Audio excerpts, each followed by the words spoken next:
quick. In Calgary, Canada, on August 23rd, 1993, 8-year-old Jordan Penner in his backyard with his best friend, 8-year-old Munden Allen. Jordan's mother, Julie, tried hard to make her house safe and keep her kids protected. But before the day was over, she found out that sometimes it's the smallest things that can pose the greatest threat to a child's life.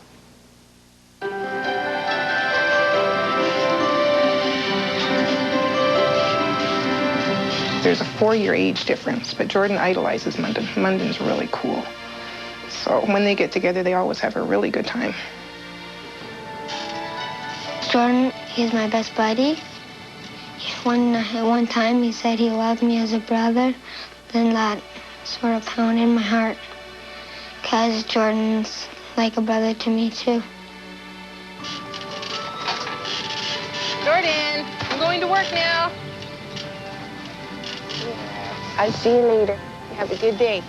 For a few hours after school each day, Jordan and his younger sister have 14-year-old Terry Lee Stratton for a babysitter. The kids took to her instantly, and I did too, because she's got this quiet, shy side, and I can relate to that. I've been babysitting for a long time. I don't remember when I started babysitting for people. John should be home around 6:30. Julie told me what they can play with, and then she left. Jordan went over to the garden. He was starting to pick some peas. I told him, don't eat those peas because they're not ripe yet. And he said, no. He had like 5. He shoved 5 in his mouth almost. And in the last bite he took, he had a whole handful in his mouth.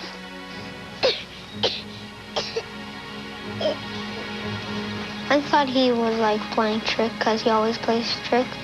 I said, are you joking? Then he never answered back. Munden. Oh my God! Calgary Paramedic Dispatch. He can't breathe. Jordan? Address. 40 Hill. Is he breathing at all? No, he's not even awake. Did he choke? I don't know. He was outside. City of Calgary EMS dispatcher Don Sharp took the call for help. She said he can't breathe, indicating this is a critical emergency and we're going to have to move quick.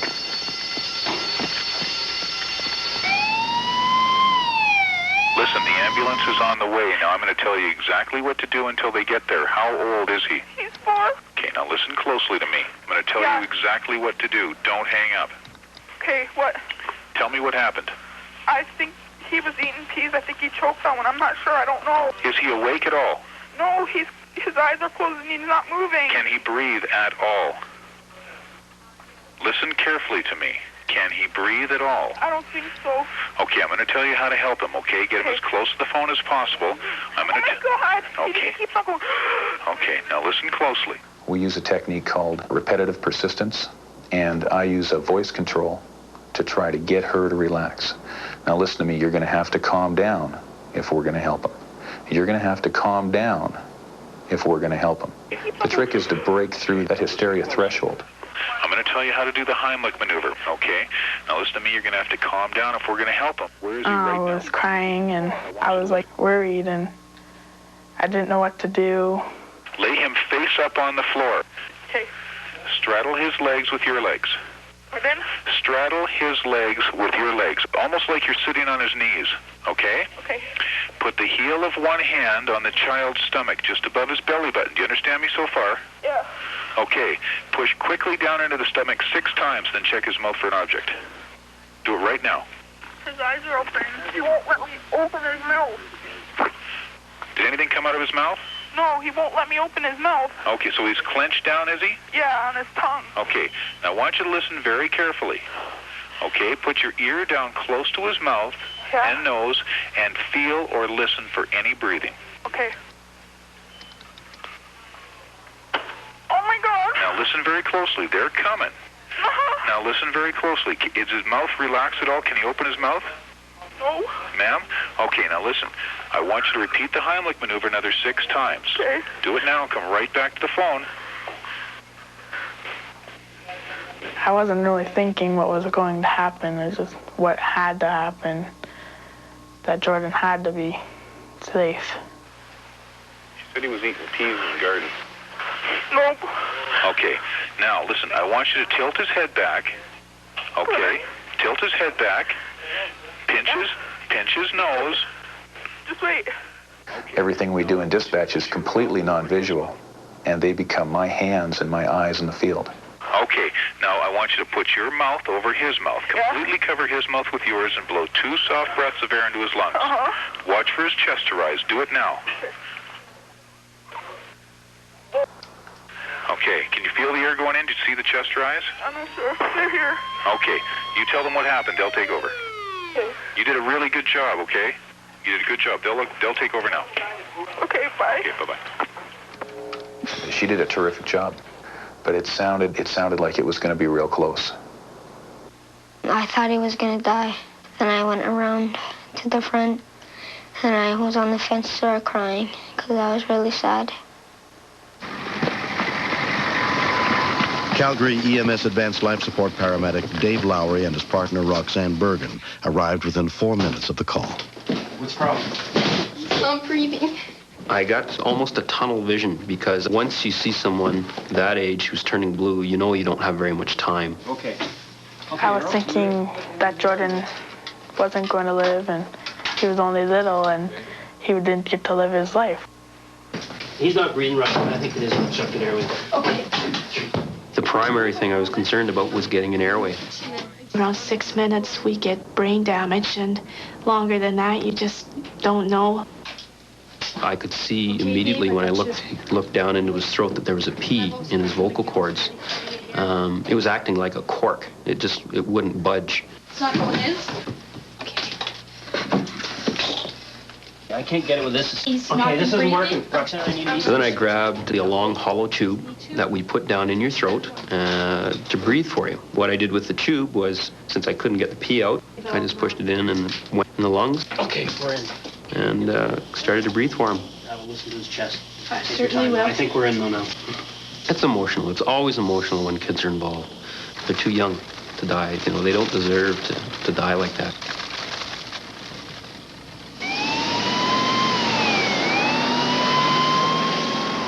Closer to the hospital, we noticed some posturing, which is where he became stiff and his hands flexed outwards. I really had a terrible feeling inside after seeing Jordan, because we always associate posturing with brain damage. What's his name? His name is Jordan.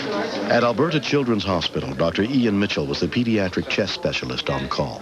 He'd suffered significant oxygen lack to his brain. The breathing tube inserted by the paramedics was maintaining his life with assistance, but he only had 1 lung, so it was very clear that we had to remove the PE very quickly. I'll come give you a hand. Okay. Just giving him a little bit of sedation here. Well, he was in the They said something about posturing, and as far as I had known, posturing means brain damage, and I thought, okay, if my little boy lives, which would be wonderful. Please, God, let him live. He's going to have brain damage. He's supposed to start school.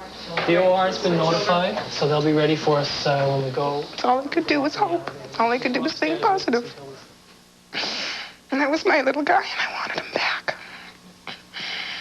Oh, ready? Jordan. Now I need some suction now.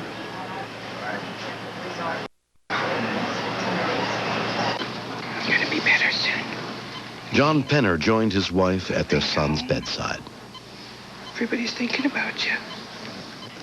Julie mentioned something about brain damage. I thought if there was brain damage, he wouldn't remember us. And he wouldn't be basically the same little guy that I've had.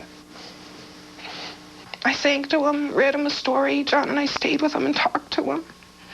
Told him everybody was thinking about him. And we're all just waiting for him to get better.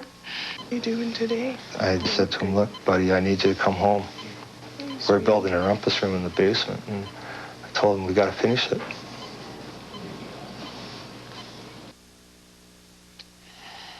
He was all hooked up and everything, but he opened up his eyes. And he couldn't speak because of these things down his throat. And he looked right at me, and he mouthed the words, he mouthed, Mom, I'm thirsty. And it was really amazing. It was like It was like giving birth to him all over again. It was such a good feeling. Go catch up to Sis. Bet you can't catch her. 4-year-old Jordan Penner was released from the hospital without any sign of brain damage. And there's a big dinosaur in the bushes over here. I can't believe it ever happened in the first place. But I'm thankful that we had Terry act the way she did. I think she did great. She called 911 right away. If it weren't for her, I don't know if Jordan would be here right now.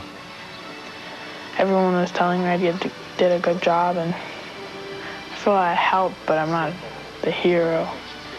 Even though she didn't have CPR or first aid knowledge, she did the best thing she could have. She simply called 911 and got the system going. And that's what saved Jordan. It's made me appreciate everybody and everything. It's made me really nervous around small heart candies and garden vegetables. I hate peas. I think the big lesson is just how important these children are. We almost lost one. And the realization of just how really important he is hit me.